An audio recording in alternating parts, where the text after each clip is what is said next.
Hiji thusim hi ata hen gulcha mi nga he zanin songko sung hina chibina hile ong kile langwa hen mi li chong po do thei ta povin asunga tuila chun ong thiden tawin ne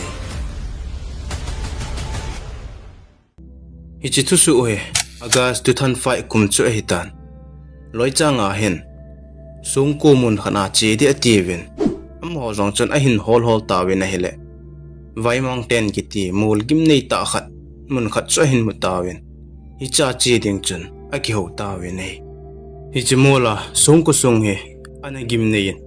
mi jong ana thi kha ji chun give of that tin jong ana hewin a hlang pi a hen golam give tin a hewin nei loi cha nga ho hen mol a gim nei dan jong chu a hewin a hin la chi te ding chu ativin mi nga a chi na lawa chun mi khat le cho hong su chatan mi li ho cho sunga chun hong thiden tawin nei 17 August zana hen ama honjang an ane khom pe no hen ichi kusunga chi ding thu chun aki ho limovin an ane vin a chi ding chun au movin nei ama ho cha chi awa hitia athi de na cho ain sung mi hen lang mi a he zo se cho akicha hle ajengovin alung dong thei hle ajengovin nei hiti songko he ti lai chun mi ni analu nen amun he aniawin aniaw keu hilo chun ti za na hle ajengin NUTTY pati songko mun tabang chu a hi nei NUTTY pati kef muna ana thipa thusim chu angai lo lai nei le a link hi description a ka hin koyen nan lu na na ngai the hi songko sung chu aniaw keu hilovin tui zong hi adim se jengin ama ho achina diu mun chu 18 by 20 inch a hi en hi chachan tui adim se jengin ama ho chu ipiti chi awa ipiti hung thi awa ham thusim hi azon chan ge na nangai dingin ka hin te mi ama ho jong songko lut na ding chun mul chu akal ma sa no ngayen alang khana songko akipa na kon chun tui them kha khan he a pan ta nei phana che nei la jengka lang pung ni hi ahong hetan songko sunga lut ding chun mul chun ahong kal ta wi nei ama ho la lam kai he Jennifer hi a hen Jennifer hen hi songko sunga lut ding hi asoma mi nga ho la chu mi li ho chu chi go wai adang ho he aerial singer to Black Donor MC Donald ama ho li cheng he asunga chun alu novin aloi pau chu apam langin anu mi nei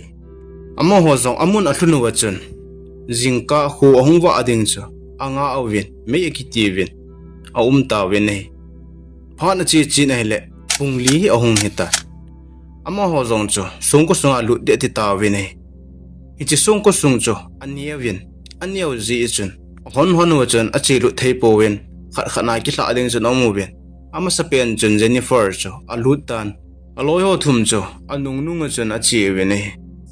Jennifer zong asung alu lu chun asunga tuim ho chawat hle jengin dap asa hle jengin nei ama ho zong achi wen abana hichelai mon a khelna deu he 15 feet a hian alang khana khaw zong hi aki hit nei hichi khaw he ti laya ana chi ho chun lampi aki he do theina dinga he ana hi we hi ahin la ama ho chun hichi khaw chu ana don powen ana mudo powen a hile tuisung a chop lu no wa chun china dir pen a he thei ta powen hi te chun tuisung chun ana boy we nei ama ho chim sang chun pasal khani ana chien hichi pasal pa chun khaw chu ana mu lo ji chun songko sunga tuila chun ana boy danin a hin la ama wang phan chun ana su che nei tunia ama ho li he hichi ko sunga he su cha diu ham su cha lo diu ham na he nu ma hele thusim hi azon chan ge ana nga yen ama ho zong achi naw songko chu aneu thli ajingen atai thli ajingen ama sa pena chi Jennifer chu experience ni ta hi ji chun ama cha bai ten aki thol do loi chil jing nei a hin la asu cha diwang chu a hi ta po nei abon chawa chun hi chi tui na mun chu aga hlung tawin ana chun a khelang chun a che do tawin hi le hi cha chun kolin thim khat ni anu men hi cha chun ali ovin a hing ham hamu we nei a ko he fit thum bo a hi en oxygen a hlom ji chun amhan jong alel hle jing ovin apam langa hung do loi chel kit ding chu ati ta we nei alang khana apam langa aloi pau chun aloi ho anga kho be se jing ta we pungka khana hung do adiu chu tu chen chana iti hung do lo ham ati en aloi ho ma chen ahung po do na diu pha chu an sei lo zeu chen alung don to 5:30 langma a hi ta ji chen aloi ho lu na songko lang chu a hin zon tai ama min hi zo se hin zo zang chu song alu na chen light avain aloi ho chu akko ta na hele aloi ho chen kam cheng khan in zong a hin don but ta pon ha chom khat zo chen ama zong chu alung don to ati zat to lungim na chen adim jeng ta ichfa chen phone ball ding atin hele a phone cho aloi ho chu tuila che de hi je chen zo chu asoi sa ki na ve ama zong chen ball de he lo pha nen ain sung mi tew chu phone a ballin ain sung mi tew chu sei pi tai ha na che che na hele punggu mi ahong heta ichanin zong aloi ho chu ahong do nai pon zo zong chu alungim na chu san wal jeng pha chen police ho chu phone a ballin a sei ta nei aloi ho zong chen hi cha kona hong po do de tv na hin la hong po do thei mong po wen hong do thei lo chen jing na lai we nei hi chi sunga aha adan he oxygen hi 21% bo hin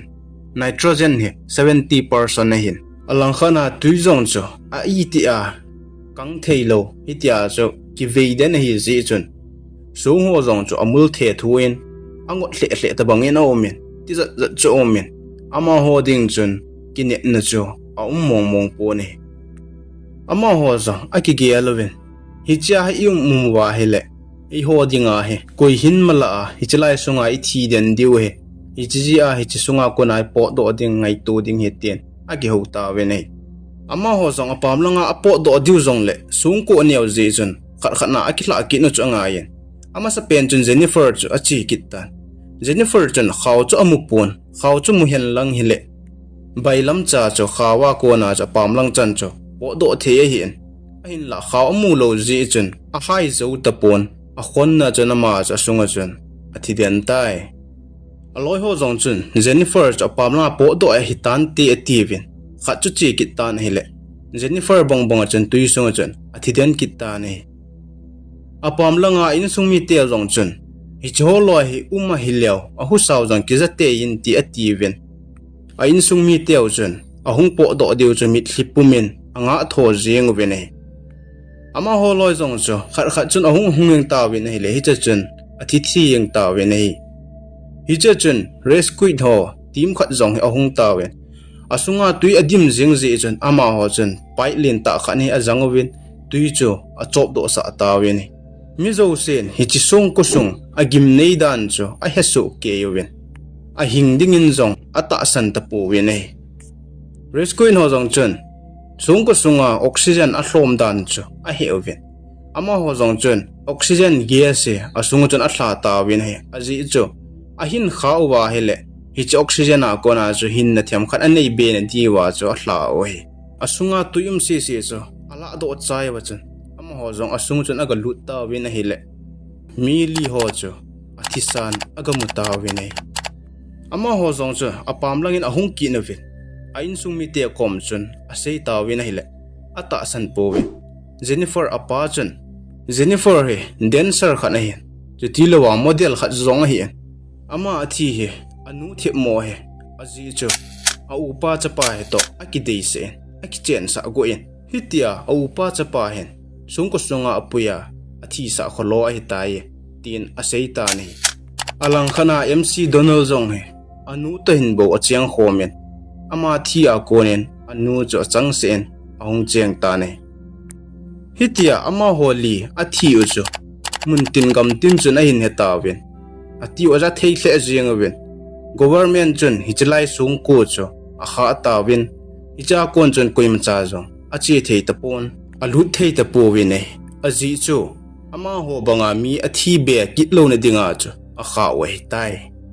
tunia dingen thusim ta isew hichan chuna hitan thusim hinangai no ma hele like share subscribe ni hin bol pe kiding in song ka hin te mi thusim tha ong kit ta ka sen ananga jingwe te thusim akichai ta